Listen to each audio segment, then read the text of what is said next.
Matibay yung amoy. Hello boss, good morning po. Parang gumagawa po kayo ng bangka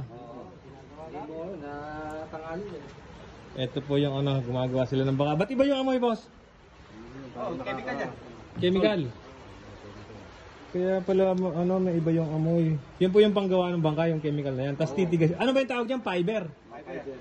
Yun, fiber. Nandito po sila sa ilalim ng tulay sa may Dokma, Candaba, Pampanga. Sila kuya po gumagawa ng ano, ng bangka, mga kabukid. Ano yung isda nga yung... Pwede ba mag-shoutout dyan? Pwede po. O, shoutout sa family mga Quinto. Sa Pescadores. Ako si Eduardo Ginto. Ako Shoutout. si Eddie Boy. Ano ba yung kuya? Nag-ano din po ba kayo? Gumagawa din po ba kayo? Basal? Oh, Nagbabasal din kayo. So itong ginagawa nyo na to, repair lang. nire-repair nyo lang. Mahina. Ginagawa nila yun ang mga bangka. Yung... Saan nyo ba yung ginagawa nyo? Ay, ito yung mga ginawa nyo, yung mga bangka na yan.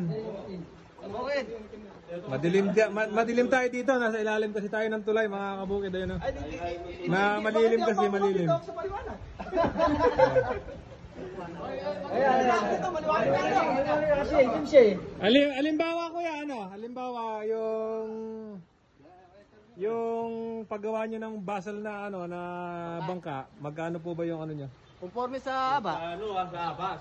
Sabihin nyo yung haba, tapos magkano? Ang mukha nung mga ginagawa namin mga 22 na gano'n umabot ng 28. Yung 22 yung haba, 28,000 na ano. Ay, kamukha po nito, yung ano, itong repair na to. Nasa, ano ito, nasa 50 or 60 na yung ganyang kalaki. Itong ganito kalaki, nasa 60k na to. Pero yung repair nyo, magkano lang yung repair nito? Wala nang pag-uusapan sa kaibigan naman. Hindi, kung halimbawa po may nagpa-repair na iba. Nagpa-repair. Kasi hindi pala iba yung nagpagawa sa kanila. Bago mag-uwi. Yun, nire-repair niya yung isa na yun. 8,000 yun, 8K. Yun, yung sila Peña, yung muldong sila Peña. 8k yung charge, yung isa. Conforme siya, conforme siya... Luwang. Damage. Sila gumagawa. Hindi lang po sila mangingisda. Marunong din pala silang gumawa ng bangka, mga kabukid. So ito, mahina na ba yung ilalim nito? Nagkabuta. Saan po nagkabuta? So pinalagyan nyo na ng lahat ng fiber. Pinakapalan para tumigas. Napatuyo pa. Masapa eh.